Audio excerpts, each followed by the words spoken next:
Olá, moçada. Sou o professor Osmar. Nessa aula nossa de hoje, nós vamos fazer uma abordagem acerca dos sistemas socioeconômicos com ênfase, ao modo de produção capitalista. Vale lembrar que esse conteúdo ele está presente tanto na geografia quanto na história.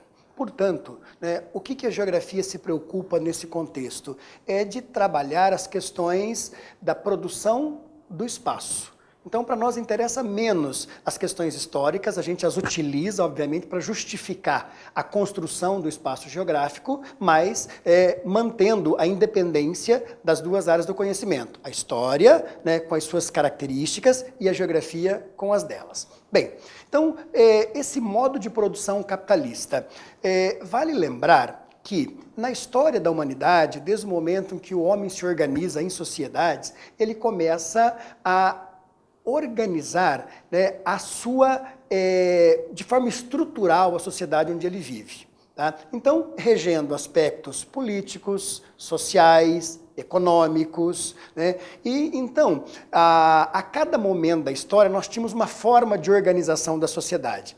Então, vale lembrar que nós tivemos lá no passado uma sociedade primitivista, uma forma primitiva de produção, tá? Posteriormente, uma sociedade escravista. Não estamos falando da sociedade escravista verificada no Brasil colônia, tá? Ainda lá no período ainda grego e assim por diante. Posteriormente, nós temos um período muito conhecido de estudantes de modo geral, que foi o modo de produção feudal. Tá? Então esse feudalismo, ele passou por um grande, teve o seu auge, tá? E aí, lá por volta do século XI, ele começa a apresentar sinais de decadência, sinais de exaustão. E nesse momento, que vai ser, iniciar por volta disso, século XI, século XII, momento da ocorrência das cruzadas, renascimento do comércio, faz com que haja um certo cansaço desse sistema e, no lugar dele, começa a ocupar o espaço um outro modo de produção, que gradativamente ele vai se construindo. Vejam, é um processo lento e gradual. Essa construção ele vai durar ali aproximadamente do século XI até o século XV, para se construir, para organizar, formar as suas premissas. Bem, dentro desse contexto, nós temos a formação de um determinado momento, uma ascensão dos reis, dentro aquele período pré-capitalismo, que a gente chama ali de mercantilismo, na qual os reis eles eram absolutistas, mas nesse contexto nós temos a ascensão de uma parcela importante da sociedade, que é a burguesia.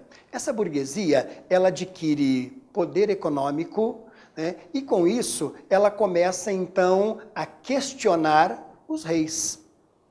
Desse modo, com o passar do tempo, ela vai adquirindo um poder maior e lá por volta do século XV nós podemos dizer então que o feudalismo, enquanto sistema socioeconômico, ele estava praticamente inexistente, embora permanecesse ainda em algumas partes do mundo, mas já prevalecia um modo de produção capitalista. Bem, esse modo de produção capitalista, ele tem algumas características que são assim bastante relevantes. E o que a gente vai observar? Nesse modo de produção capitalista, algumas características que são muito próprias dele, como características principais. Então vejamos, esse modo de produção ele vai adquirir alguns elementos tais como aquilo que nós chamamos de propriedade privada dos meios de produção. Bom, tá? A propriedade privada dos meios de produção. Então a palavra mágica está aqui, propriedade privada. Isso é uma característica muito própria do capitalismo. Então, dentro desse contexto, os capitalistas, eles são donos dos meios de produção. O que são os meios de produção? As ferramentas, as fábricas, os comércios. Então, isso são os meios de produção, os meios de produção de riqueza. Então, eles passa a ser uma propriedade privada, diferentemente do período em que do feudalismo era o senhor feudal, que era dono dos meios de produção, né? Durante o absolutismo, né? O poder, né? Quase que divino dos reis. Então, agora, né? Os cidadãos em geral, né? O burguês, o capitalista, ele era então o dono dos meios de produção. Bem, uma outra característica muito importante em relação ao capitalismo é a divisão de classes, ou seja, a sociedade de classes. Bom, que sociedade de classes é essa que a gente está se referindo? É muito comum a gente ouvir falar assim em classe A, classe B, classe C, classe D, né? Então, nos dias de hoje a gente fala muito disso, mas isso nada mais é do que uma estratificação social. Aqui, para nós, no capitalismo, né, interessa apenas duas classes sociais. Quem são eles? De um lado, nós temos a burguesia, ou capitalista propriamente dito, que é o indivíduo que ele é o proprietário dos meios de produção. E do outro lado, antagonicamente, nós temos aquele que nós chamamos de proletário. Quem é o proletário? O proletário é aquele indivíduo que ele não detém os meios de produção. Mas ele é extremamente importante, porque ele vende a sua força de trabalho. Então, ele é o empregado. Então, dessa relação, a gente tem a construção dessas duas classes, né? A burguesia e o proletariado. Bem, além disso, né, a gente vai observar ainda uma outra característica muito relevante, que é a economia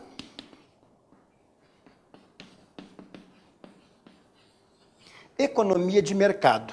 O que a gente entende por economia de mercado? Então, o capitalismo, uma das características, uma das premissas mais importantes, dos seus maiores valores, é a economia de mercado. Então, essa economia de mercado é onde prevalece a lei da oferta e da procura.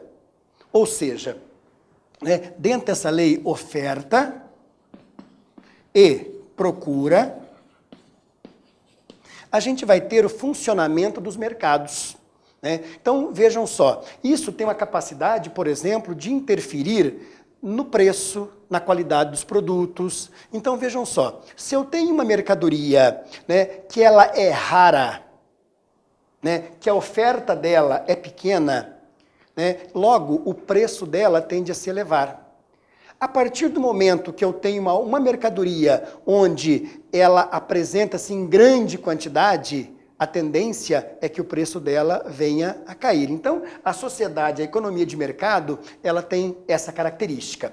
Bem, e ainda, a gente vai ter um outro elemento extremamente importante, que é o seguinte, a figura do lucro. Tá? Então, o lucro é um elemento extremamente importante, né, onde a produção tem a sua finalidade maior, que é o mercado. Então, dentro do capitalismo, o objetivo maior é você produzir para atender um mercado.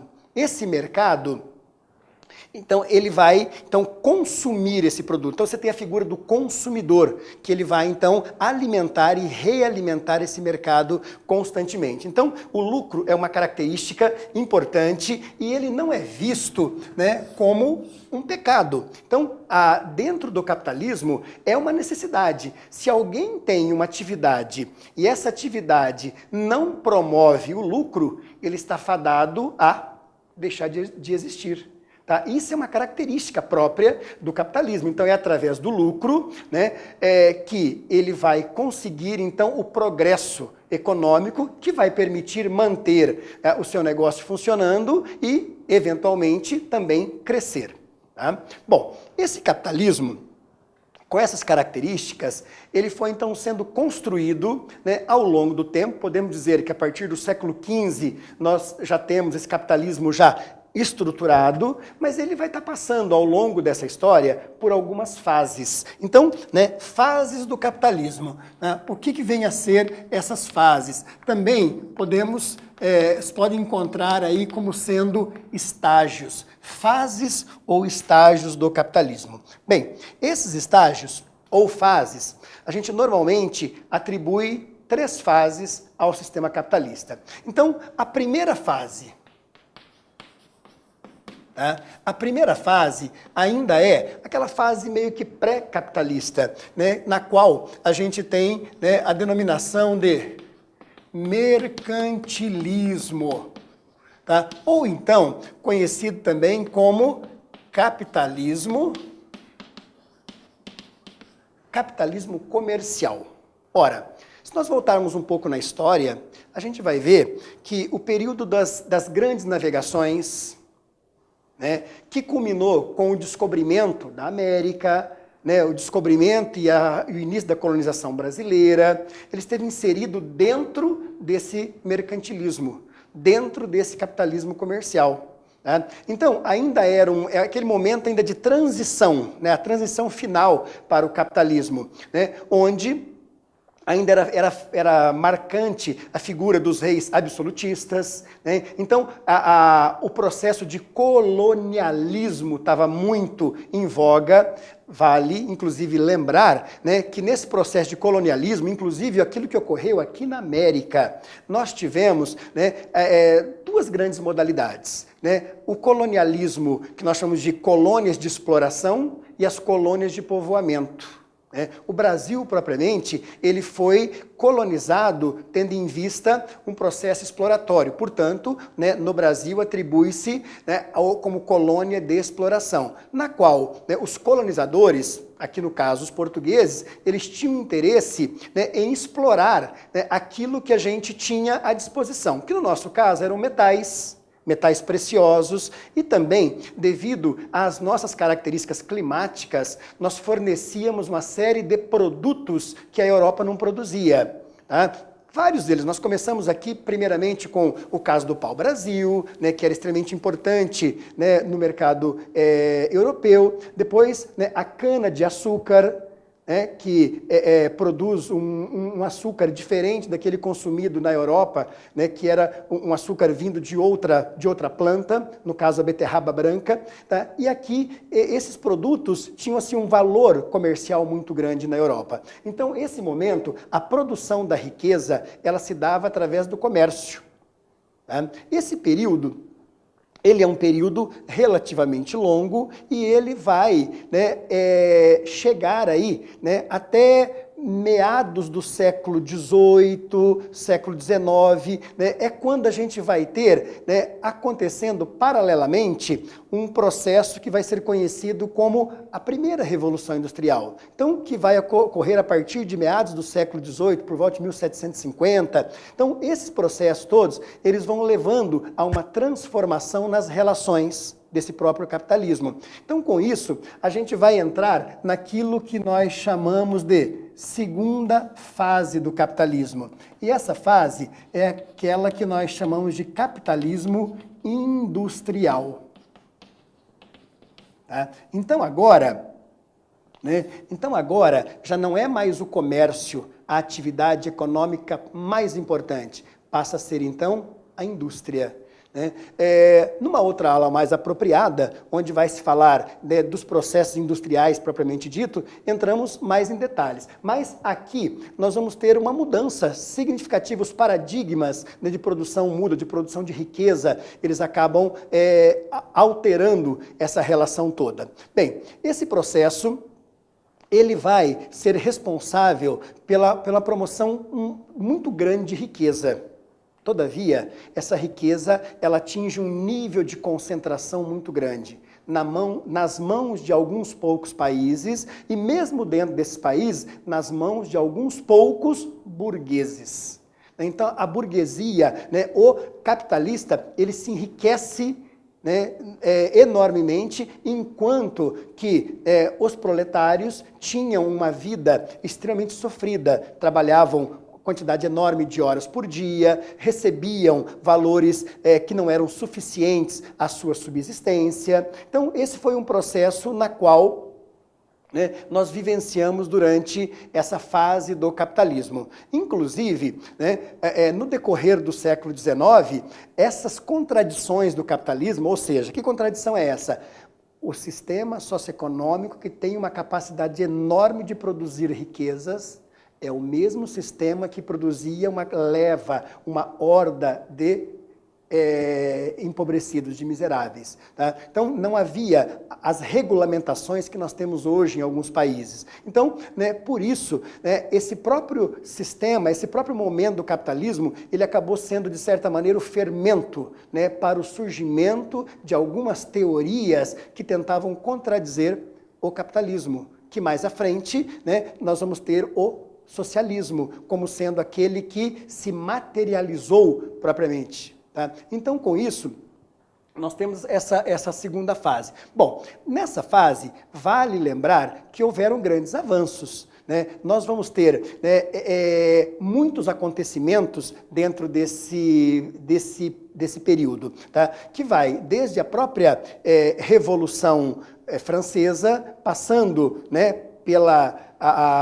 por um avanço, por um crescimento da Revolução Industrial, abrangendo a Europa como um todo, chegando, né, ultrapassando a Europa, chegando até os Estados Unidos de um lado, chegando até o Japão do outro. Nós vamos ter as insatisfações geradas pelas potências da época, né? Por exemplo, a Conferência de Berlim, que vai determinar a ocupação formal da África. Nós temos uma série de conflitos chegando aí até a Primeira Guerra Mundial, né, que ela é resultado das insatisfações ocorridas entre as potências. Bem, entre a Primeira e a Segunda Guerras Mundiais, nós temos um período que ele é como um período de meio que de caos. As economias, a economia capitalista, ela fica em desordem, porque prevalecia, é importante que se diga, nesse período do capitalismo, prevalecia, né, o liberalismo econômico.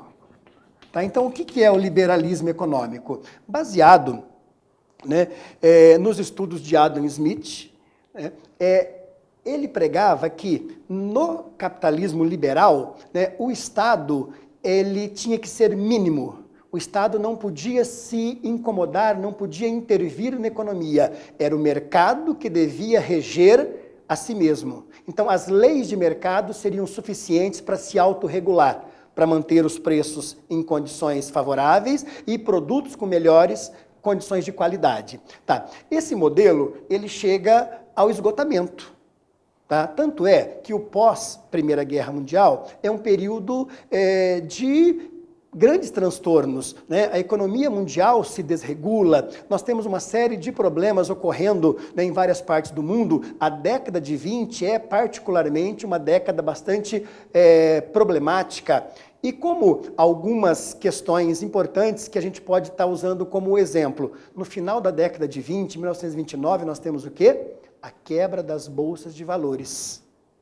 Então, a grande quebra das bolsas de valores que foi assim, um terremoto enorme no mundo inteiro, atingiu o mundo inteiro, né? Não houve um país que não fosse atingido por ele. Como consequência, nós temos o quê? Nós temos uma grande depressão econômica, nós temos desemprego, nós temos, né, problemas de ordem sociais e econômicos muito grande.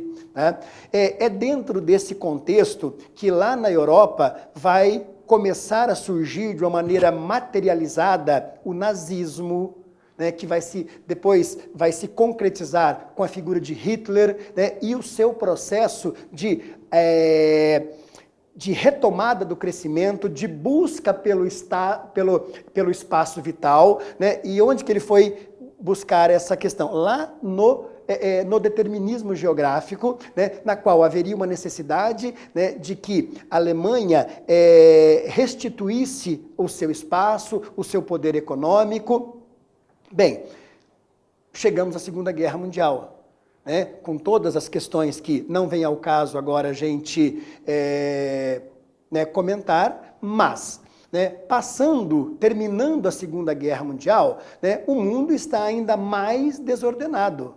Nós temos assim mais problemas ainda, né, em relação à economia, em relação à organização. O mundo está em desordem. Bem, dentro desse contexto, a gente vai começar a ver aquilo que será a terceira fase do capitalismo. Então, com o mundo totalmente destruído, as economias em frangalhos, havia a necessidade de se articular como resolver essas questões, como haver uma recuperação econômica. E dentro desse contexto, nós vamos passar para um momento que vai ser conhecido, né, a partir de então como capitalismo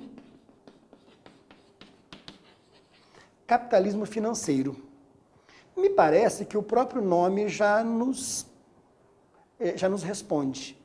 Que passa a ser o quê? Se no capitalismo industrial a força econômica vinha da atividade industrial, no capitalismo financeiro a força econômica vem agora das instituições econômicas, dos bancos.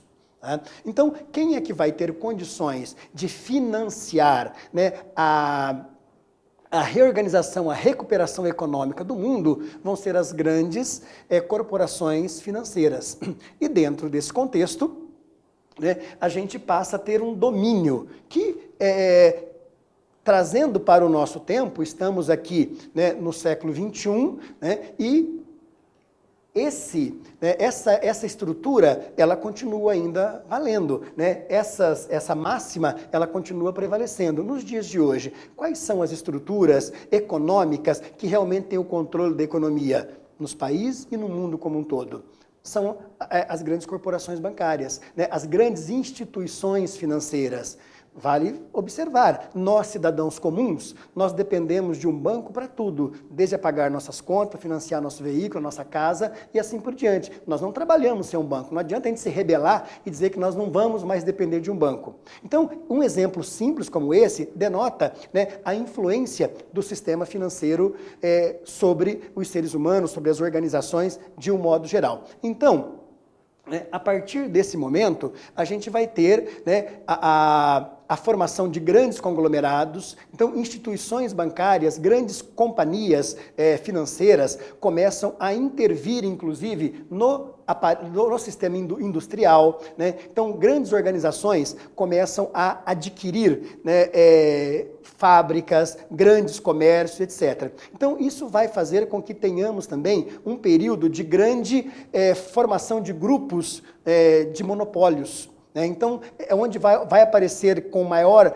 nitidez, né, as grandes multinacionais, as empresas transnacionais, né, que fica até difícil hoje nós sabermos qual é a nacionalidade dessa ou daquela empresa. Elas atuam no mundo inteiro.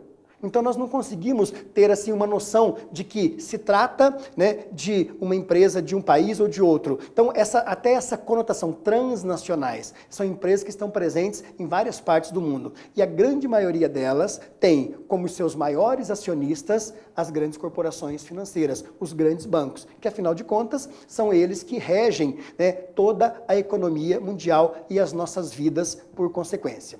Então, gente, numa abordagem a respeito desse modo de produção capitalista, né, que a despeito de todos os seus problemas, ele tem aí como elemento importante, né, aquele modo de produção que permitiu a geração de uma grande quantidade de riquezas, né, um grande progresso da ciência, né, e nos conduziu até a esse presente momento. Tá? Então, na aula de hoje, nós paramos por aqui e convido vocês para a nossa próxima aula. Até mais!